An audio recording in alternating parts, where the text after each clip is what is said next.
오늘 읽으신 말씀 13절에 이제 그러므로라고 되어 있죠.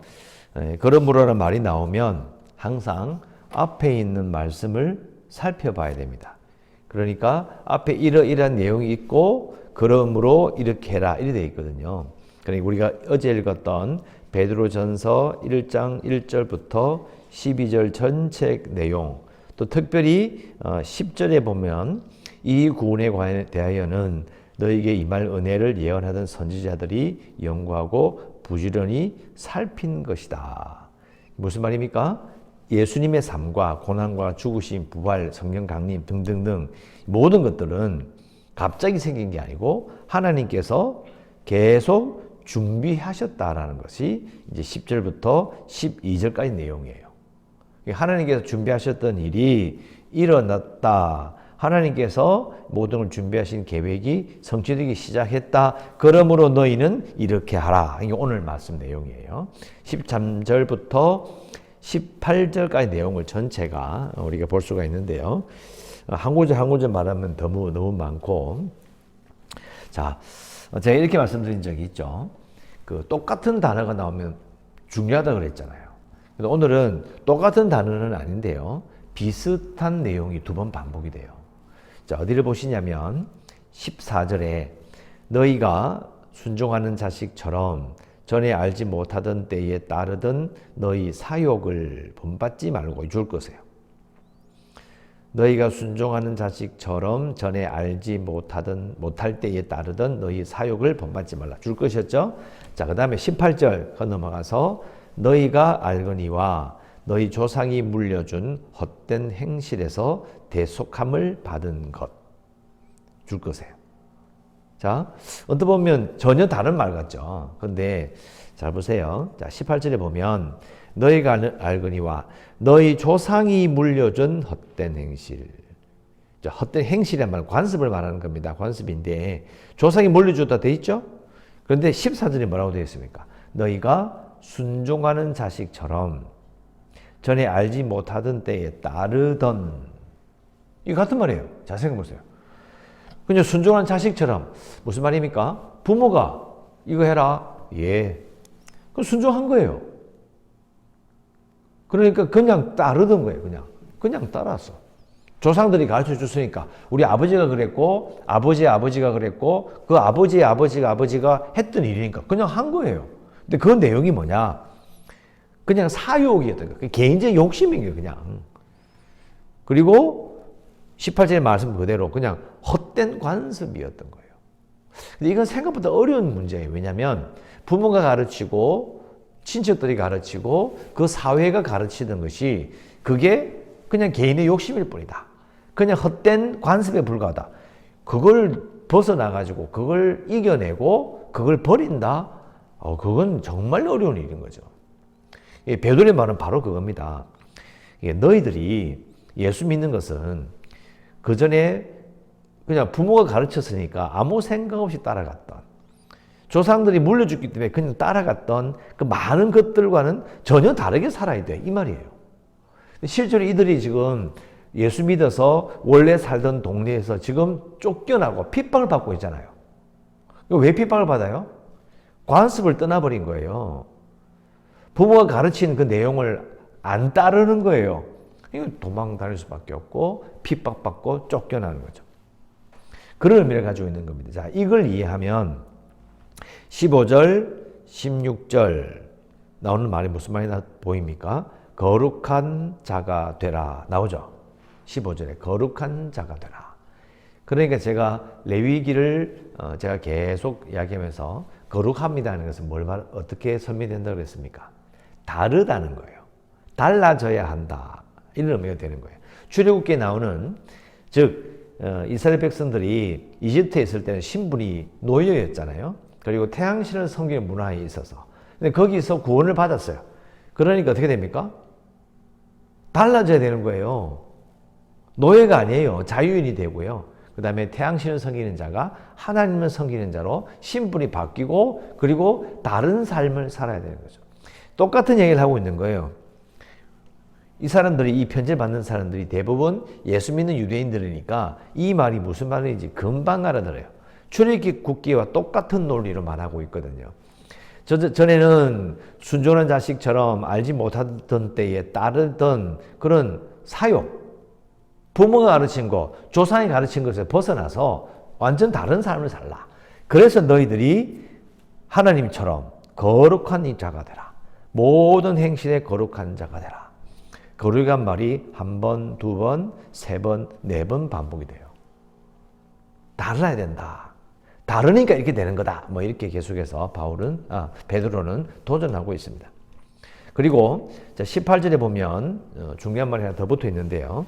대속함을 받았다는 말이 나오죠. 대속함. 다른 말로는 속량이라고 표현하는데요. 속량이라는 말이 더 이제 번역에 가까운 것으로 보입니다. 자, 속량이라는 말은 뭐냐면 사온다는 말이에요.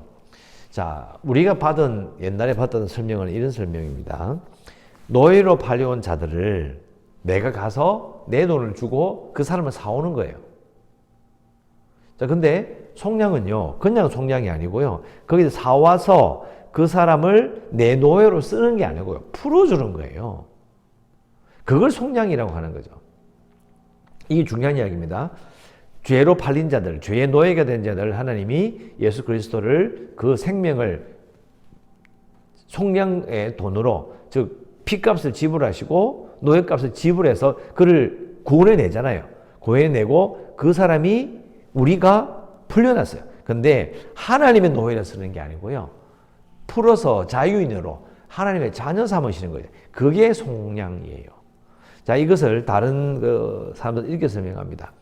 중고 가게에 가서 먼지가 막 쌓여있는 쓸모없는 물건이 있잖아요. 그걸 막 먼지를 털어서 내가 이걸 사겠소. 가져왔어. 탁탁탁 털어가지고 원래 그 물건의 용도대로 쓰는 거예요. 그게 속량이다. 이게 설명할 수도 있어요. 두 가지 의미를 같이 이렇게 포함시켜서 이해할 수 있다라는 겁니다. 너희들이 지금 그렇다는 거예요. 지금 흩어진 나그네와 같은 예수 믿는 유대인들의 그 처지를 바라보며 너희들이 이러하니까 거룩하게 살아야 되고 너희들이 하나님께서 지금 속량하셨기 때문에 너희들은 그냥 살아서는 안 돼 라고 말하고 있습니다. 그래서 거기 19절에 오직 흠없고 점없는 어린 양 같은 그리스도의 보배로운 피로 그렇게 된 것이다. 이 내용은 많이 읽으셨으니까 이해하실 거고요. 20절 그는 창세전부터 미리 알린 바 되시니나 이 말세에 너희를 위하여 나타나신 바 되었고 21절 너희는 그를 죽은 자 가운데서 살리시고 영광을 주신 하나님을 그리스도로 말미암아 믿는 자니 너희 믿음과 소망이 하나님께 있게 하셨느니라. 자, 이게 중요한 내용인데요. 이것도 속량을 받았어요. 공을 받았어요. 근데 그 다음이 뭐냐면 받은 그 다음에 믿음과 소망이 하나님께 있는 것을 알게 된다는 거예요. 그러니까 진짜 예수 믿는 사람은요. 믿음과 소망이 하나님께 있어요. 자, 이 지금 베드로전서를 받아서 읽는 그 터키 지역에 흩어져 있는 그 핍박받아서 흩어져 버린 그 나그네들, 그 사람들이 바로 이거거든요. 희망이, 소망이 하나님밖에 없어요. 예수 믿는 사람은 이거 금방 이해합니다. 왜요? 어렵다고 힘들다고 막 제껴버리는 게 아니고요. 어리면 어려울수록 힘들면 힘들수록 뭘 느낍니까?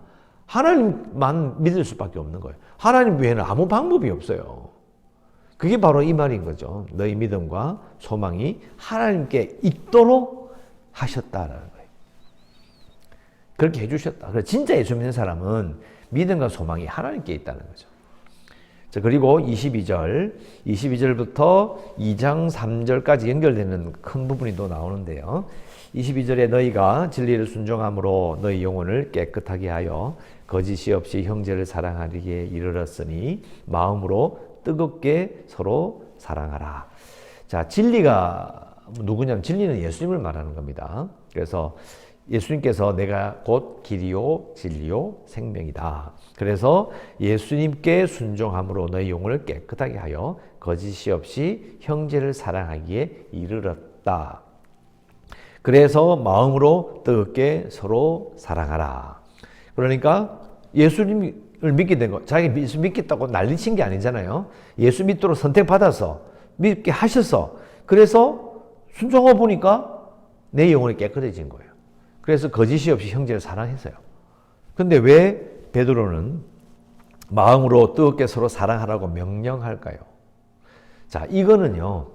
그래서 구원받게 하고 영혼을 깨끗하게 하고 거짓이 없이 형제를 사랑하는 것까지는 하나님이 하시는 일이야.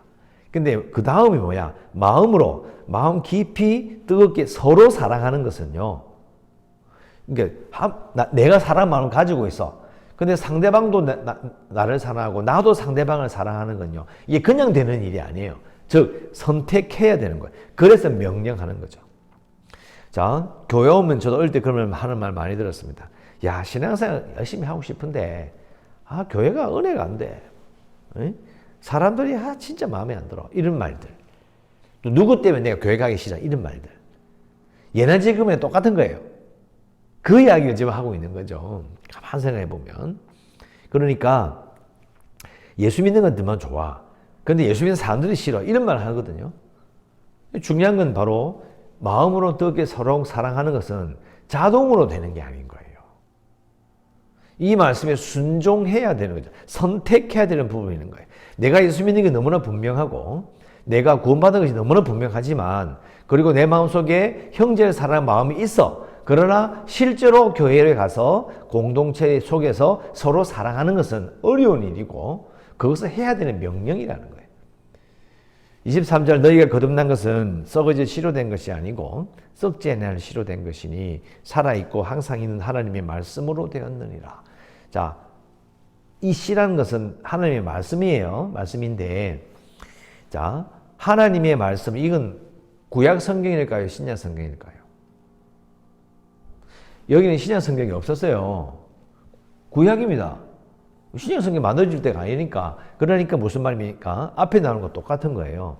앞에 나오는 그 구약에서 하나님께서 선지자를 통하여 말씀하신 바 그 일이 다 이루어진 거. 그 일에 의해서 너희가 거듭난 것이고 또 동시에 23절은 앞에 보면 사도행전이 나죠. 사도행전. 사도행전에 보면 성령이 강림하시고 베드로의 설교를 들으면 어떻게 됐습니까? 예수 믿었잖아요. 그 사건을 함께 말하는 거예요.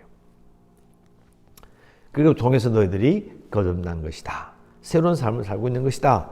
24절 그러므로 모든 육체는 풀과 같고 그 모든 영광은 풀의 꽃과 같으니 풀은 마르고 꽃은 떨어지되 오직 주의 말씀은 세세토록 있도다 하였으니 너희에게 전한 복음 곧 이 말씀이니라. 너희에게 전한 복음은 예수님에 대한 것을 말하는 거예요. 예수님이 바로 복음이시니까 너희들이 이렇게 됐다. 자, 이 말씀 읽으면서 육체는 풀과 같고 모든 영광은 풀의 꽃과 같으니 풀은 마르고 꽃은 떨어지고 맞는 말이죠. 그죠? 근데 우리는 유대인이 아니니까 구약을 우리가 어릴 때부터 철저히 배우지 않았기 때문에 그냥 읽어요. 그렇지. 근데 솔직히 근데 이게 무슨 말이에요? 자, 무슨 말이냐면 24절에 나오는 그러므로 모든 육체는 요 24절을 빼도 상관없잖아요. 보세요. 23절에 하나님의 말씀으로 되었다. 오직 주의 말씀은 세세토록 있도다. 이래도 되죠. 문제가 없어요. 근데 왜 24절에 들어가 있을까요? 이렇게 생각해봐요. 더 깊이 생각해봐야 돼요. 자, 우리는 유대인이 아니니까 그냥 무심코 읽는데요. 베드로가 유대인이고 베드로 전서를 받아서 읽는 사람들도 예수 믿게 되어 핍박받는 예수 믿는 유대인들인 거예요. 그래서 이 말을 베드로가 일부러 하는 거예요. 특별한 의도를 가지고 있어요. 이유는 옆에 쓰십시오. 이사야 40장 6절에서 8절. 이사야 40장 6절에서 8절, 이사야 55장 10절에서 13절. 이 부분을 인용한 건데요. 집에 가서 40장, 55장 두 장을 그냥 읽어보면 제일 좋아요. 제일 좋은데 그 내용을 읽어보면 내용이 뭐가 나오냐면 고난받는 종이 나와요. 고난받는 종의 모습이 40장에서 55장까지 두 장 전부 다 읽게 되는구나. 드러나요. 이 말은 유대인들이 예수 믿는 유대인들이 구약을 알아요. 이사야를 읽어본 적이 있고 그 내용을 교육을 받았어요. 그러니까 고난받는 종이 누구라는 걸 알게 된다는 거예요. 예수님이 고난받는 종이야 라는 것을 알게 되는 거죠. 자, 이 말은 무슨 말이에요? 예수님이 고난받는 종이었어. 그래서 예수님 그래서 핍박을 받으셨구나. 그러면 이 말을 듣는 지금 핍박받아서 흩어져 나가서 숨어 살거나 고생하고 있는 유대인들은 어떤 마음을 가질까요? 그래서 우리도 고난을 받는구나. 예수님이 고난 받으셨으니 우리도 고난 받는구나. 또 예수님이 고난 받으시고 죽으셨지만 부활하신 것처럼 승리하신 것처럼 우리도 이기겠구나. 이렇게 알게 되는 거예요. 이게 엄청난 위로를 느끼게 되는 겁니다. 우리는 유대인이 아니니까 잘 모르고 넘어가요. 그러나 이 구절은 고난받는 그들에게 정말 위로하고 그들에게 힘을 주는 말씀인 것입니다. 유대인이기 때문에 이 부분을 이해할 수 있는 거죠. 그래서 오늘 이 부분은 또 내일 또 연결되니까 말씀을 드리고요. 기도 제목은 21절 말씀 그대로 기도하면 됩니다. 하나님께 믿음과 소망을 두고 살겠습니다. 이렇게 기도하시면 되겠습니다. 하나님께 믿음과 소망을 두고 살겠습니다. 라고 또 기도하시고요. 계속해서 재개발을 위해서 그리고 교회가 구원의 방주가 될 수 있도록 코로나19 치료제를 위해서 대구 땅도 계속해서 지금 이제 오늘부터 시작이 되겠죠.